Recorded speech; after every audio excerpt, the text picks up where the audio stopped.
Olá pessoal, a todos aqueles que estão fazendo o curso de administração à distância. Esse material vai contemplar um pouquinho sobre a contabilidade pública e os seus anexos. Esse material, na realidade, não está no material didático que vocês receberam. Vamos iniciar falando um pouquinho sobre o orçamento público. Vejam o que diz o Herbert Souza, o Betinho, sociólogo. Falava que o orçamento público era muito complexo, e na realidade ele o é. Por isso que nós vamos abordar um pouco sobre o orçamento público também, falando especificamente sobre os seus anexos que a contabilidade pública possui. O orçamento público, desde há muito tempo, já era motivo de estudos. Veja o que diz esse senador romano, Marcus Tullius, há 55 a.C.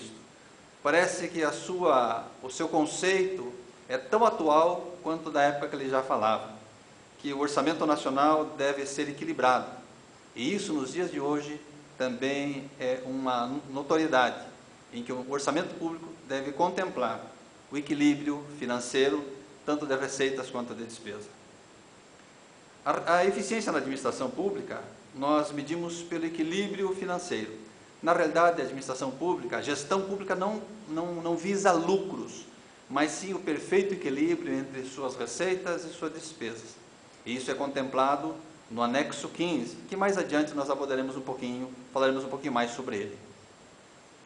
O orçamento público, como demonstra, parece um contrato, é como se fosse um contrato de realizações entre o governo e a sociedade, onde está registrado o que o governo se compromete a fazer, desde que a sociedade esteja disposta a arcar com os seus gastos, ou seja, pagar os seus impostos. No Brasil, o orçamento não é mandatário. Quer dizer, o orçamento não obriga o gestor a realizar despesas previstas. Mas, por outro lado, o gestor só pode fazer as despesas que estejam contempladas por autorização, ou seja, por lei. Existem alguns princípios que a administração pública deve seguir, e a Constituição Federal fala sobre esses princípios, principalmente no artigo 37, falando sobre a legalidade, impessoalidade, moralidade, publicidade e eficiência. Os orçamentos públicos, os balanços públicos também são regidos por leis. Dentre esses balanços públicos, os principais, na realidade são 17 anexos, nós vamos demonstrar 3 balanços e uma demonstração das variações patrimoniais. O anexo 12, ou balanço orçamentário, o 13, que é o balanço financeiro, o anexo 14, que é o balanço patrimonial, e o anexo 15, que demonstra as variações que ocorreram durante o ano ou durante o período da gestão, que inicia-se em 1º de janeiro e termina em 31 de dezembro de cada ano.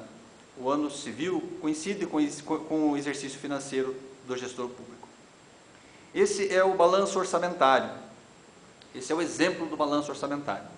Vejam que temos 3 colunas, uma que prevê tanto as receitas e outra coluna que fixa as despesas. E nós colocamos um exemplo. Imagine aqui a seguinte situação.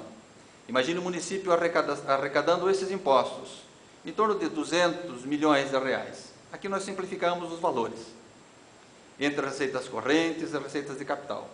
E as receitas correntes foram colocados alguns exemplos ali, os impostos, as transferências que o governo, tanto o federal e o estadual, fazem, e as receitas de capital. Então, imagine um gestor ter a possibilidade de gastar 200 milhões de reais. No que ele gastaria? Aqui nós temos as previsões. Vejam, as fixações de despesa, 200 milhões também. Então, ele gastaria esses valores em despesas, tanto correntes como de capital, ou seja, de custeio e também para aquisição de bens imóveis. Agora, imagine se acontecesse essa execução, em que a previsão seria de arrecadar 200 milhões, mas o gestor arrecadasse apenas 152.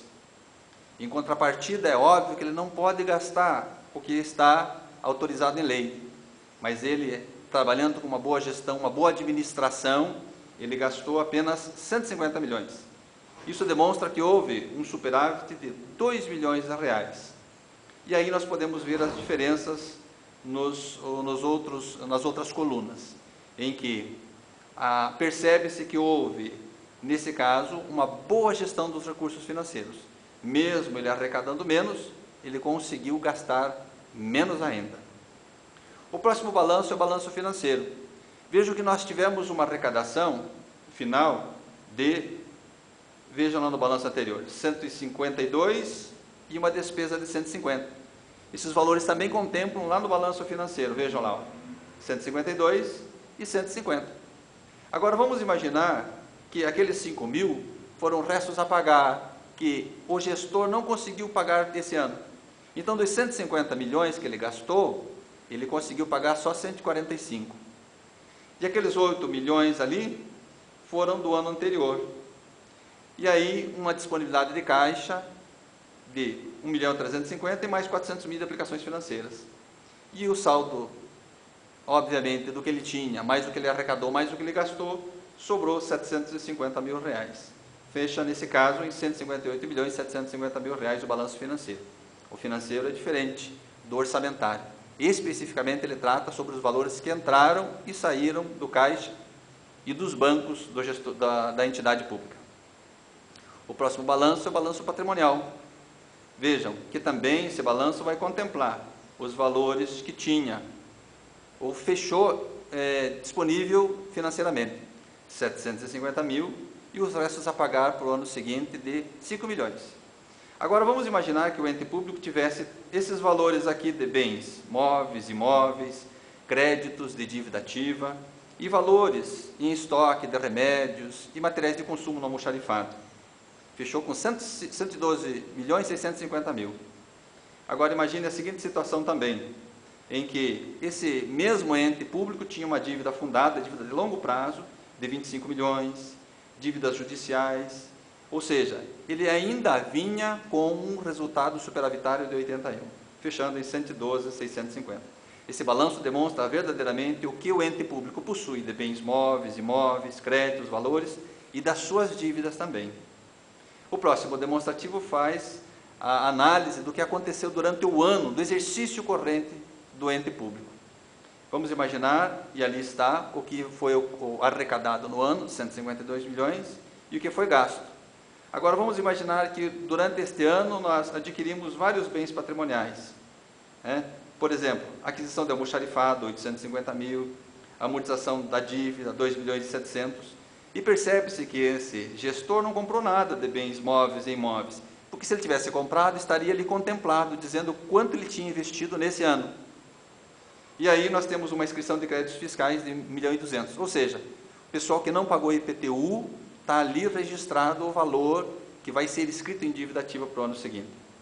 Agora, nas variações passivas, vamos imaginar a seguinte situação também.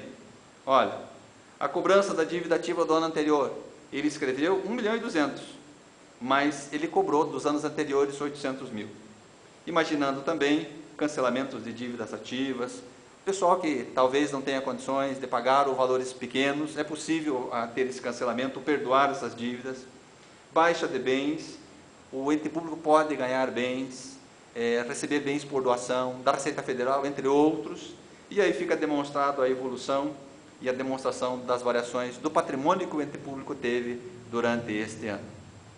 Aqui, um conselho a todos, esforçar-se para que a perseverança seja um dos principais elos que vão te conduzir ao sucesso. Sucesso a todos e boa noite.